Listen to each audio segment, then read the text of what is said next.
Hey there, Sharon Horne-Ellstrom here. Welcome to day 29 of our Get Your Goals annual challenge. Today, my question is, O stands for what? Well, in the SOAP framework, which we're talking about for the next couple of days, the SOAP framework is the process I personally use and have taught thousands of other people to use to deal with changes and challenges and setbacks and obstacles that hit all of us all the time. And the O in the SOAP framework, which let's see if I can get the whole thing in there, stands for options. Now, options, yesterday when we were thinking about our current story, our current situation, and then our desired story, our desired situation, it created this gap.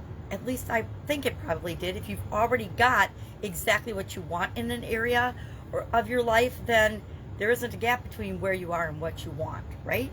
But most of us want more all the time. We want something different than we have, or something better than what we've already achieved or have in our life, in every area and aspect of our life.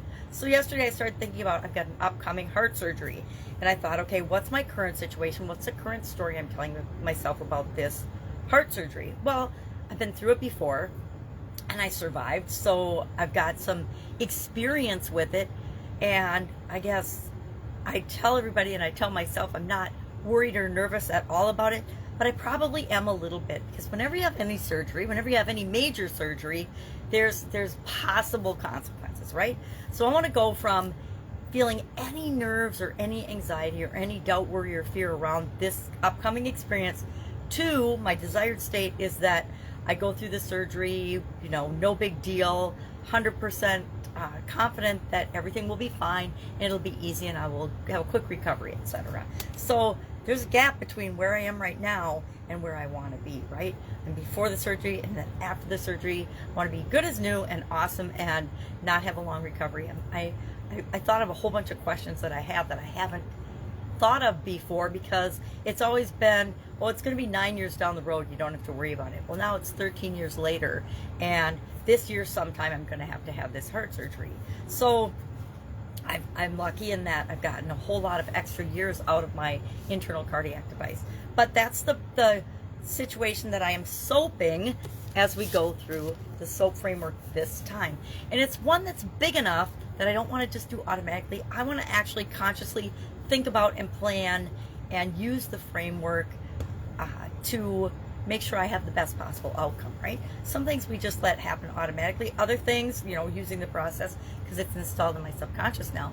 But other things, I want to pull it up and I want to go through it step by step and think about it. And we're going to do that every month this year, because I think it's that important that we all have tools in our toolbox that make our life easier. And this is one that's made mine and thousands of other people's lives super duper easy. So I want to teach it to you. So O stands for options. Now we have to keep in mind that a lot of times as humans, we will think that we only have one or two possible alternatives or ways to fill that gap or solve a problem. If we look at the gap as the problem we're trying to solve, the O, the A, and the P of the framework help us to do that. The first thing we need to do in order to start filling that gap, solving that problem for ourselves, is ask ourselves what is possible, what could be possible.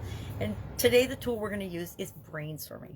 Now, they're teaching brainstorming in grade school now. My 7-year-old granddaughter has already had it since kindergarten. So I suspect that most people have heard about brainstorming, know how to brainstorm.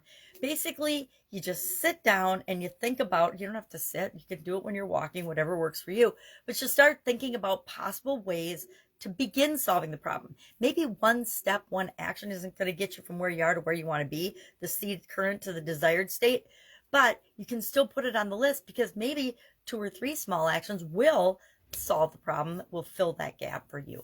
So today what we're going to do is we're going to think about this current and the desired situation that you thought about yesterday as part of the S of the SOAP framework. And today we're going to brainstorm 10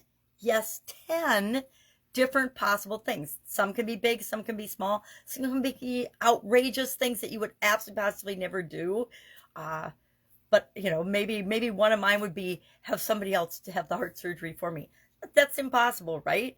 Or, create a robotic, I don't know. There's all kinds of outrageous high-tech ideas we could put on the list to make us feel better, but also to expand our possibility thinking in terms of what could be used to start filling that gap. So 10 things, write them down. If you're brave, share one. We're going to pick 3 tomorrow as part of analyzing and the A in our SOAP framework and determining what we're going to take action on. But today, just start to think of any type of thing you could do to start to fill that gap. That's it. Any questions, hit me up. Otherwise, I'll be with you tomorrow.